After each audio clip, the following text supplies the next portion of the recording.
What's going on, guys? Welcome back to some Elden Ring. Today we're going to be taking on the Dragonlord side boss, who, well, because he's a side boss, he is kind of optional. You can completely miss this boss.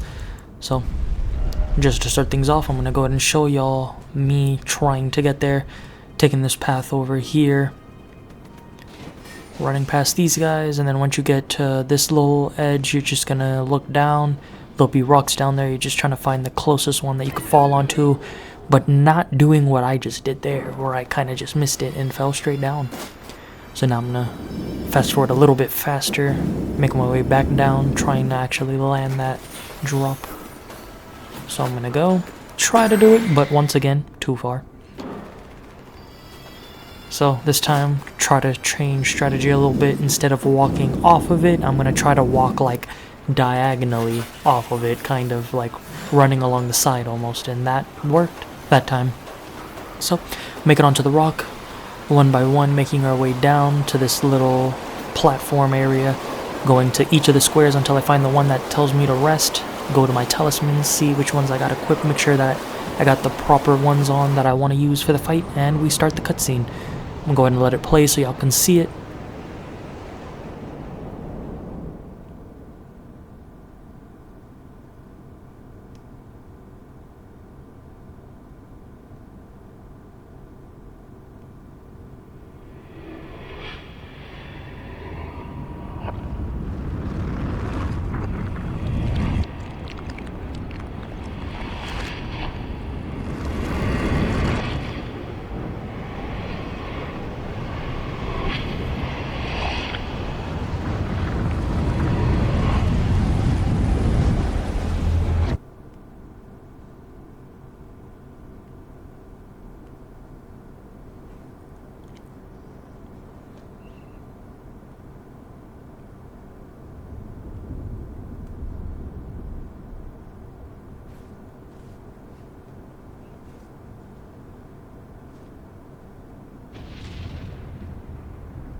And there we have it. We just kind of wake up at like a stadium with a giant floating creature ball. But it ain't no ordinary creature ball. It's a, well, it's a dragon somehow. You can tell by the dragon heads. There's two of them. And there he is, the boss. I just call him Dragonlord. I forget his full name. It's like Dragonlord P something.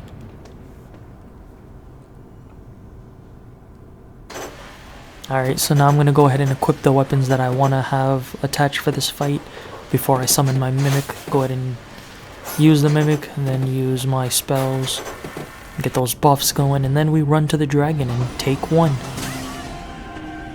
See if we can actually beat him in the first try. So there's that Ashavor of the Black Blade from that boss fight I had, I believe, the last video maybe. The one in the capital. Oh no, the one in Faramazula. Crumbling Faramazula. And there we go. That dragon, like lightning breath, killed me at the very end there. So, gotta run back. So, make my way. I kind of changed talisman, trying out how it worked, but I did get injured, made me use a flask, so I went ahead and just jumped off the edge to make me respawn with full flasks. I need all of them for the boss fight, is how I'm feeling. But we'll see.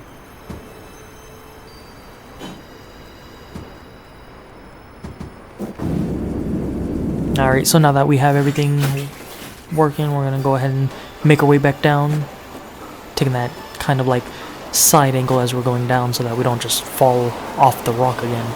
And there we go, make it here, rest, go ahead and skip the cutscene, and there we go, we're here in front of the dragon, just going ahead and using my buffs. And then I spawn in the mimic. Now what I'm going to do is go ahead and switch my weapons back to the normal ones I usually use, but keep the big swords on the mimic. He'll do the big sword damage along with the, like, that black blade. You'll see when the black blade animation happens, it like takes part of its health that it can't regenerate. Not that this boss can regenerate health, but look at that damage. It was constant. There we go, constantly just doing damage. That's what I like to see. Alright, so now dragon kind of disappeared, but there he is. He just kind of like turns invisible, and there he goes invisible again, does some strikes, invisible again, then he'll reappear, this time for my mimic. But yeah, and he flies off again, but this is what I was trying to talk about. He goes invisible, then turns into like a lightning storm, comes slamming down with like a claw strike of lightning. And there I'm trying to use my Storm of Flies, which is usually good against bigger enemies, but this one just teleports away. I think one of them at least got to it. But there we go, me and my Mimic just doing as much damage as we can to it. But man, that Mimic has a really nice sword. The Ash of War on that thing. Powerful, and it does continuous damage. It's nice. There we go, dragon using his crazy lightning breath. Gotta heal up and run back to it. It's really close to dying. So this will be the time. Or will it not? We'll find out. Gotta keep healing every time it hits, but oh no, we are out of heals. After this Wondrous Flask, or Wondrous Physique, we have no more, and look at that, the dragon runs away at like one attack left in its health. So we gotta be careful when it's teleporting and doing its damage. So what do you think I do? I pull out the meteors and hit it with the meteors, and it's dead. Finally, we've killed the legendary Dragonlord. So then I go collect the grace. And with my 280,000 runes, I go to the round table hold. Just looking at it burning, I head to the twin maidens, and then I look at the two rewards. One is the dragon breath that it had, the other is a sword. And the sword is the one that I take because two reasons. One, Ash of War is really, really cool. I want to try it out sometimes in battle, it'll probably be fun. But the other reason is there's a cheese for the hardest boss in the game, Melania, that involves it. So I'm going to try it out if we really need to. So yeah, now I'm going to go check it out. I do not have the material to level it up, so then we teleport back and then go to this lady, buy Somber 1 through 9. I think I bought 2 of each. That way I can upgrade the weapon that I have, 10 plus 9, and then if there's any other weapon I want to upgrade, I could also do that.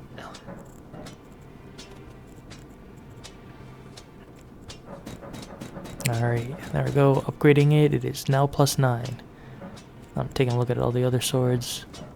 And then I decide to go ahead and head to the farming spot and try out the sword. How does it feel? How does it look?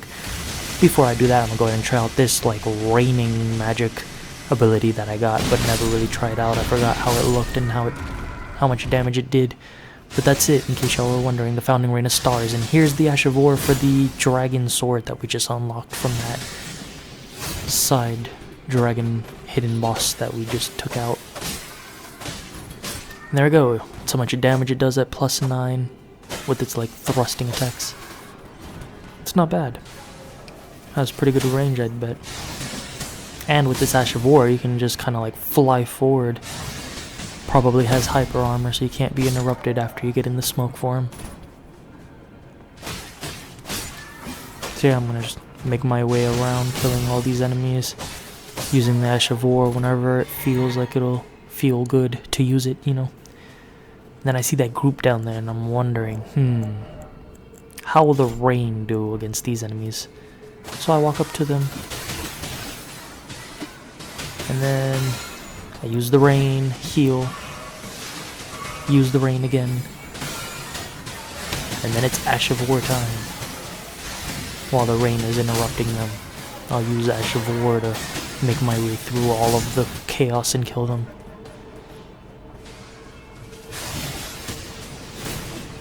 And with one enemy left, we heal, and then use the Ash of War ability, and then just kill him off with the sword. Then we go ahead and kill this guy, almost falling off. And there's this guy too, and this guy. Any other guys? Oh, there's that guy. Alright, let's get that FP flask and then use the Ash of War. because it's just satisfying to use. It looks nice too. Yeah, there's that sword if y'all are wondering. Alright, have a good one, y'all.